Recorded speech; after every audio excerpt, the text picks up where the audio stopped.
Hey, friends, just a quick heads up that even though we talk a lot about the video recording of this podcast episode, we lost the video file.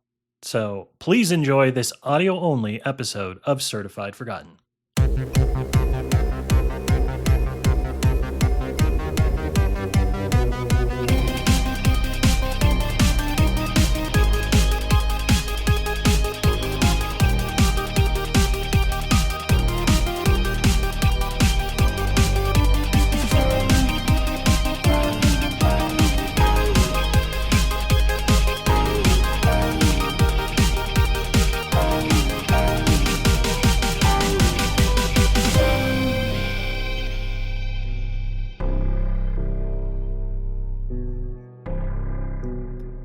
Well, hello, friends of the podcast. It's another episode of Certified Forgotten. We are still nominally, during most of our regular episodes, your podcast that talks about horror films with 10 or fewer reviews on Rotten Tomatoes. We have sort of a motto, a philosophy, and we don't say it as often on the show as we probably should.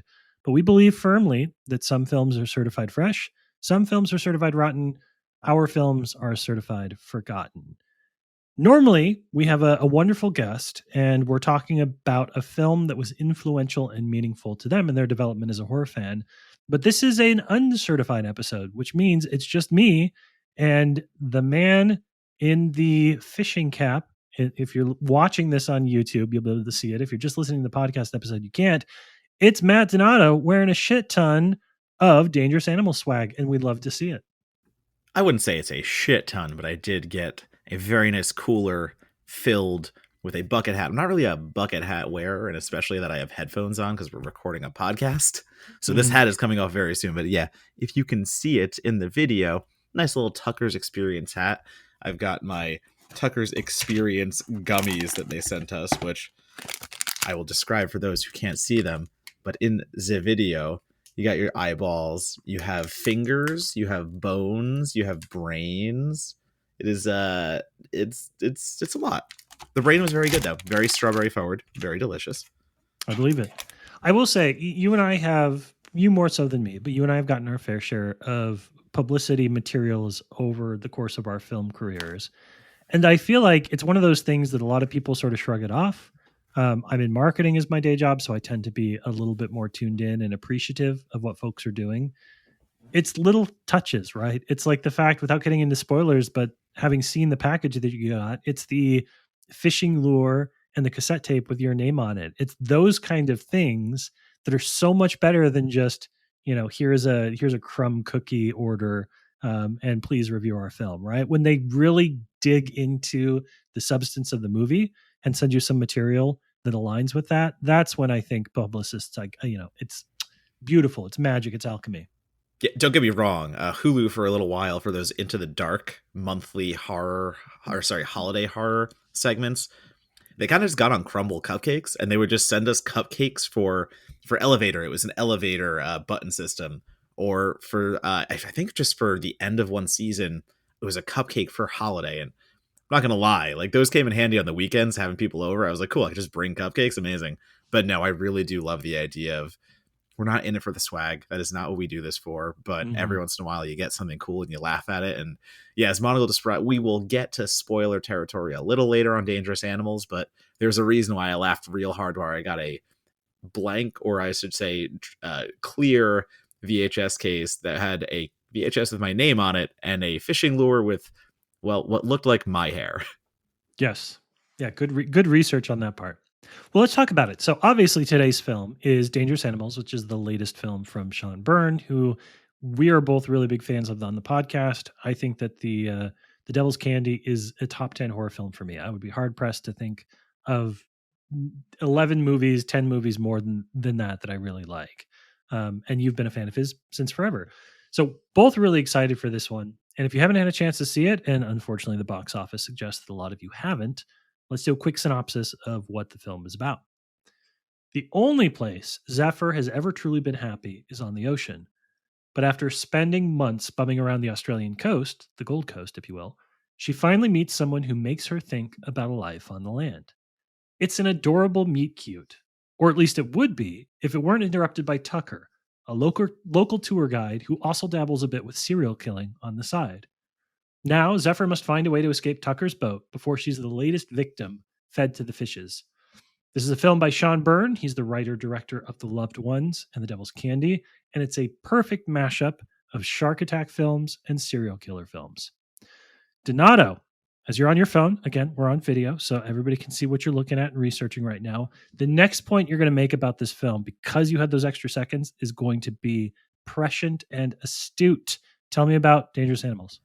No, I was looking up just to clarify if they had a streaming date yet, because as Hmm. you've said, I just want to make it as it's a Shutter movie. So as we've said, and we love Shutter, but they do theatrical first for bigger movies, and it will hit Shutter.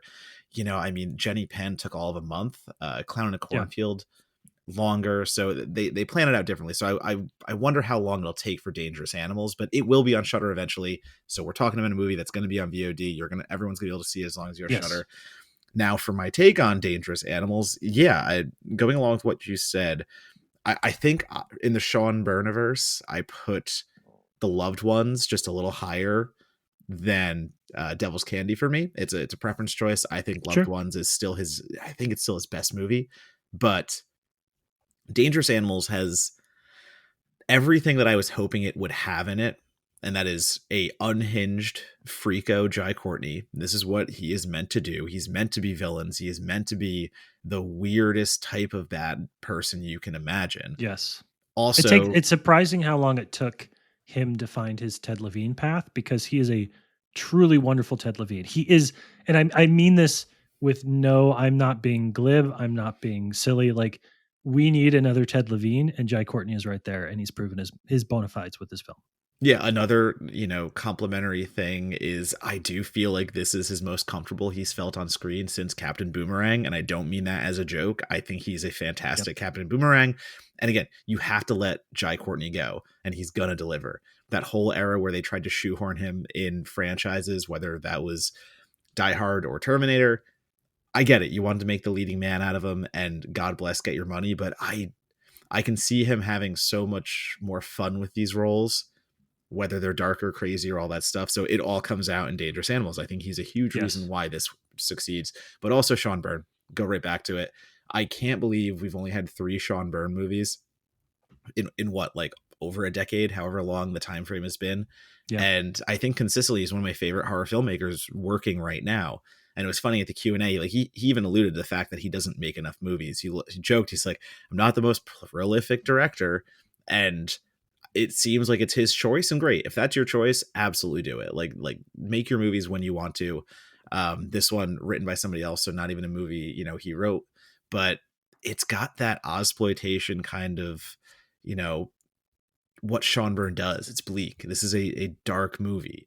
There is not only violence, but it's just the psychological darkness of why Tucker, Jai Courtney's serial killer, does what he does. And there's a really good creep vibe throughout. The tapes we mentioned will play into our conversation later, but it has that. There's more depth to the killer than just I am out here feeding people to sharks for the fun of it. There is a well regarded reason, and it's so unsettling. Like the way he goes about his things, the way he has fun with it. I am here for a lot of what was being thrown down, and the sharks are good. Like, we've got good shark usage. Not one of those shark movies we see recently where got some shit CGI and they can't really pull it off, but they try anyway.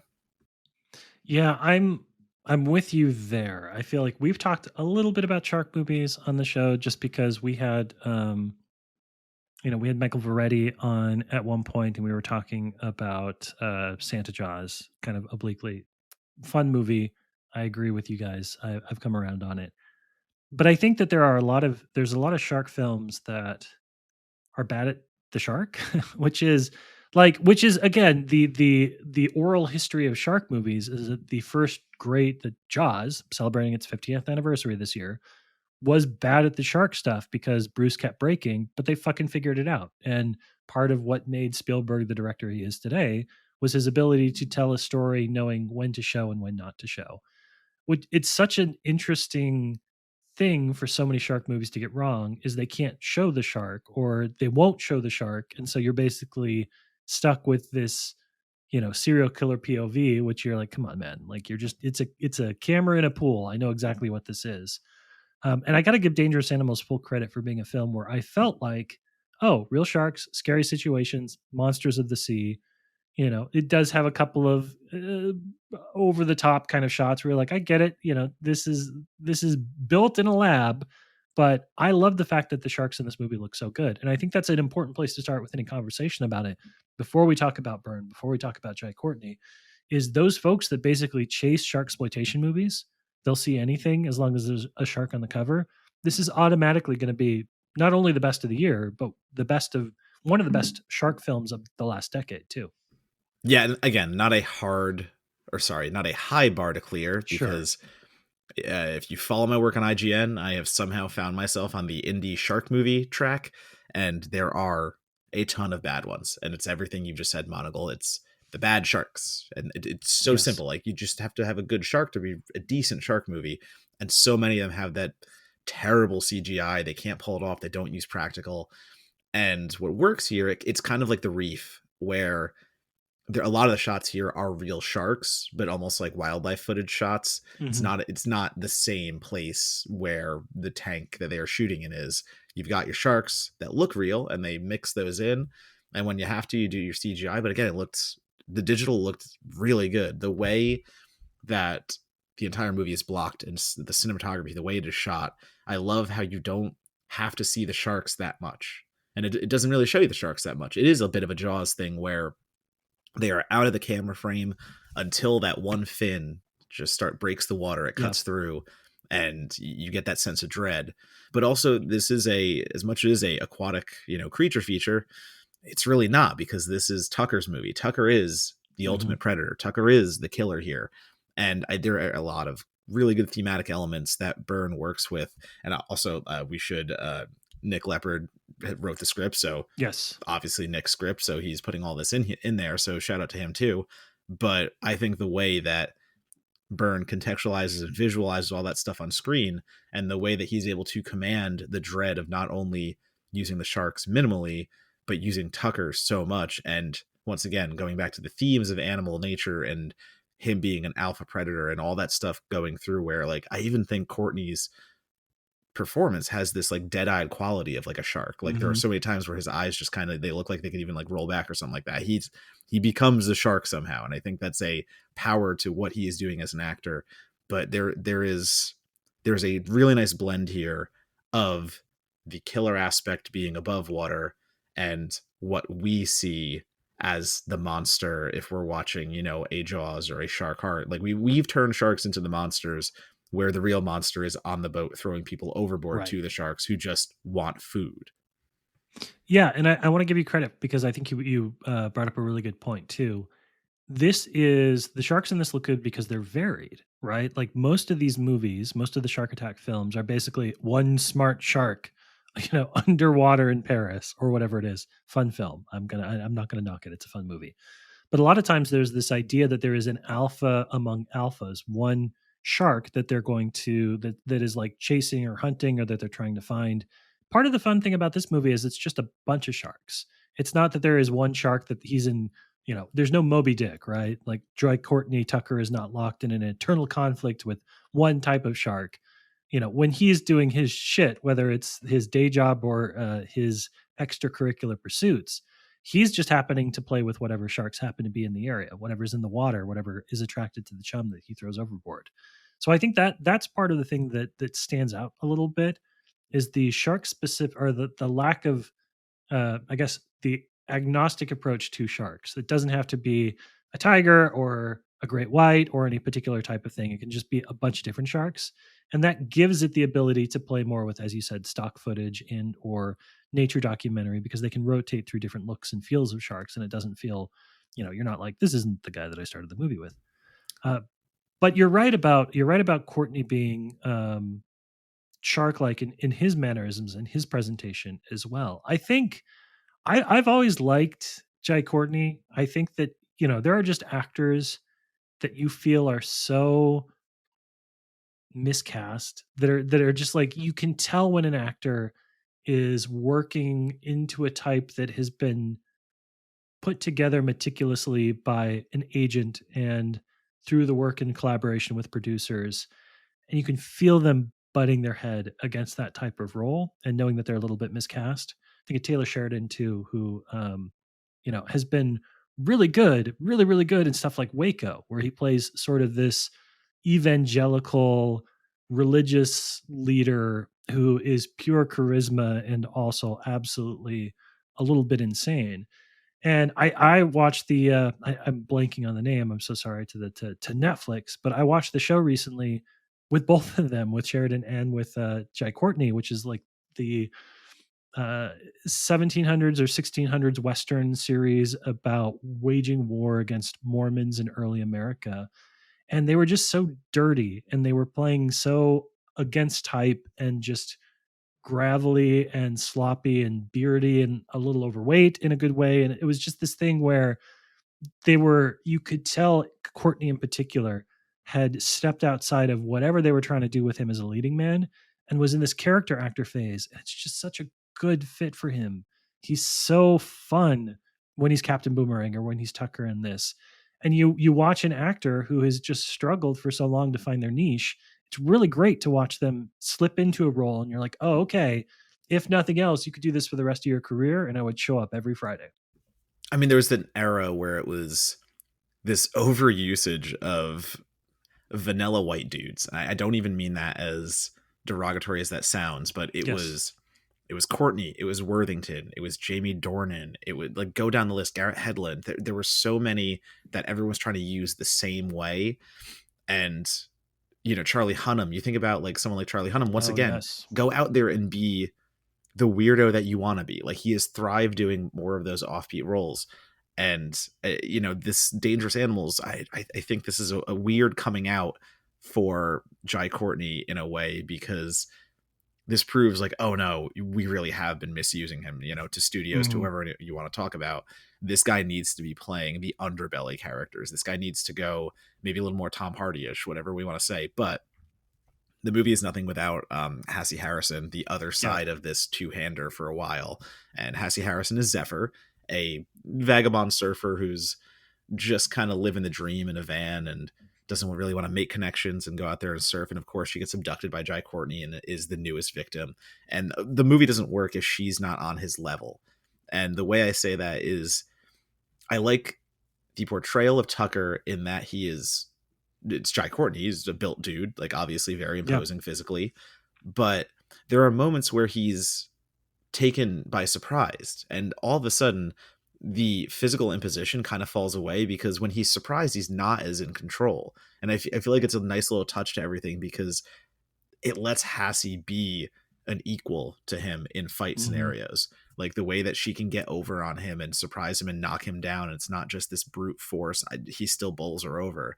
I do think Zephyr, the character, there's so much fight in her, and Hassie brings that out so tremendously. Like as she's either trying to swim away, as she's trying to run away, she's getting injured. It is a very physical movie, and it's very back and forth between the two of them. And there's a thrilling element to their standoff, because yes, she is trapped for a very long time and trapped on his boat specifically, but you believe she can escape.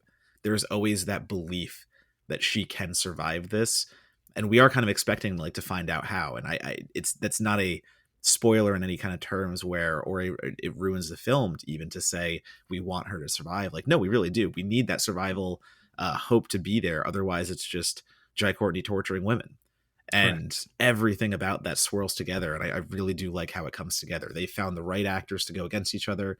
They're really on the same level. So I kudos to the entire casting of this, and the way that Byrne is able to let them have their fight sequences, but also let them not be completely unbelievable. Yeah. Uh, Really quick aside, I knew as soon as I said it, I was wrong. It's Taylor Kitsch, not Taylor Sheridan. I think I got my Western libertarian filmmaker confused with my my fun actor. So Taylor Kitsch in Waco and in the Netflix series that I can't remember. But to your point, yes, very much. I think that there is, I think that something that I admire about Byrne as a filmmaker, and I have not seen The Loved Ones. I'm not entirely sure it would be my cup of tea, but I will see it at some point. I would highly suggest seeing it, but I do know your preference, and this is very it leans a little more torture, violence. Hmm. You're just there to watch the torture itself. It gets sick, twisted, down under horror that really gets bleak, but it's so good. It's I so believe good. it. I believe it. I will definitely see it at some point because of my affinity for his other two films. But what I will say is that there is something, I don't know. I was trying to think of this even before we started to record. There's something about The Devil's Candy and Dangerous Animals that feels archetypal, is the only word that comes to mind. That he is playing in these stories that are mean and dirty. You know, there are serial killers in both film, and they're abducting and they're torturing and they're doing terrible stuff. But somehow the narratives of these two films, the feeling of these two films, what they evoke for me are these grandiose stories of good versus evil and survival, right? Like I think that Byrne makes incredibly big movies given the scope and scale of what the actual substance of these films is about. And that's something that I really like about Dangerous Animals is the notion that this absolutely could feel, and I'm sure there are people who watched it and saw some of the stuff that happens in the movie. You know, we're thinking they were going to see a shark movie, saw a shark serial killer movie instead, and we're like, ooh, this is rough. But I am my sensors, my radar is so in tune for violence for the sake of violence. And in both The Devil's Candy and in Dangerous Animals, I don't think that there's anything in here that isn't serving the purpose of this redemption, rescue, hero's journey. Like he makes movies that are hero's journeys, which is such a strange thing to say because one of them that I've seen is about a dad who like likes to paint and has a little metalhead daughter that he's trying to relate to. This is about like a surfer girl who, you know, gets kidnapped by a serial killer and what happens there. But both of them feel like heroes' journeys. You like watch somebody react and rise above themselves and persevere beyond the moment that you think you should. And I think that makes these films so much more enjoyable and relatable, and it allows you to do a lot of nasty shit to get to that point where your protagonist steps up and holds their own and does the right thing at the right moment. I don't know. I just I think of these movies as toying with the concepts of exploitation in a way that it sounds like maybe The Loved Ones is, but they're so big hero journey type stories to me. They never fall into kind of the darker corners of what it's like to have a monster and a person who's doing terrible things. Which is so funny though, because I do think Byrne is able to summon tremendous evils where other movies Mm, can feel templated and they can feel the baddie is the baddie we've seen 1,000 times. yeah. Every, you know, Devil's Candy specifically, between the redness, the guitar, and the music itself, there is this just satanic ohm about everything that comes through like real hard. And Dangerous Animals, the way that Jai Courtney delivers the evil of this movie and the way that it is brought out of Tucker when he has the VHS camera, he's just watching his victims get torn apart by sharks, and the flicker in his eye and the excitement, you know, the fetishistic qualities of it all. There is such an unsettling and fucking dark element to Sean Byrne's movies, Yeah. but you are correct. They are at the end heroes' journeys. I, And I think not to interrupt you, but I think it's the difference between a movie that is rooting for its character and a movie that isn't. His movies are rooting so fucking hard, again, whether it's his script or not, but both Dangerous Animals and The Devil's Candy are really rooting for that protagonist to pull through. And I feel that. I feel that when I watch. I felt that with Dangerous Animals. You hinted earlier that, you know, spoiler as to whether or not, you know, Zephyr is going to stand up to the moment. The movie wants her to. The movie is about her having the opportunity to prove herself, having the opportunity to stand up against a lifetime of struggles in this moment and, you know, persevere against the epitome, the embodiment of all of these bad things that she's had to suffer. The film wants her to succeed. And that's not something I can say about all horror. no, not all horror. And the film wants to succeed, but it also hopeful's a strange. I don't know if it's No, I super know. hopeful, Yeah. but to use it in this context. But yeah, I would say this is a hopeful movie, and you do get that out of Hassie's performance as well. There is so much uplifting happening at certain times. Again, not at all times. There are battered and beaten moments, but I don't know. It goes back to what I was saying before. You always believe she can get out, and I think that's because she does too, and that's Mhm. an important quality to the movie. But I mean, even go beyond that. I think the movie is just really well done with cinematography is one thing, but I think it goes a long way because as we have Jai Courtney on the boat and as the boat goes out to sea, I love those shots at night where it's just a midnight just surrounding. You don't see anything. You don't Yes. know how far away you are from the water. You don't know how far away you are from safety. There might be the party boat that's neon lit driving by or something, Mhm. but the way that they can block off and make everything feel so isolated, like that adds to the dread. It's those little things that they can do again with camera shots, and when it goes underwater you just feel like she is on her own swimming away at certain points. And yes, she gets in the water once or twice, let's say, but it, like that adds to it too, because there are so many times you lose the geography in a shark movie, and I don't know, why don't you just swim to shore, why don't you do this, like there are so Right. many things that can come into play. And not only do I think that Dangerous Animals avoids those critiques, but it just looks really good. It does. It is a well shot nature film, and that isn't just the sharks underwater that they do go out and, or the footage they find. The way everything's shot, the horror of it all, you only see what you have to until the real money shot of gore, the money shot, whatever it is. You're in anticipation the whole time, going like, is he even going to hit the water soon? Where are we? Like, how is this going to happen? I Very smart filmmaking. Like, that's the thing you notice, the meticulous nature of shooting doesn't always come out in horror movies. Yeah. And listen, I will say that this was we've talked on the show before about the fact that movies are like an odometer or like a radiation machine, whatever that's called, where you're watching the needle flick around as the movie's going. Like, oh, it's 5 stars, it's 2 stars, it's 3 stars. It takes the entirety of the film for that to settle into one location. I was 4.5 on this for the first half. I ended up probably closer to a 3.5. I think that the ending is great, but it's also the movie stopped.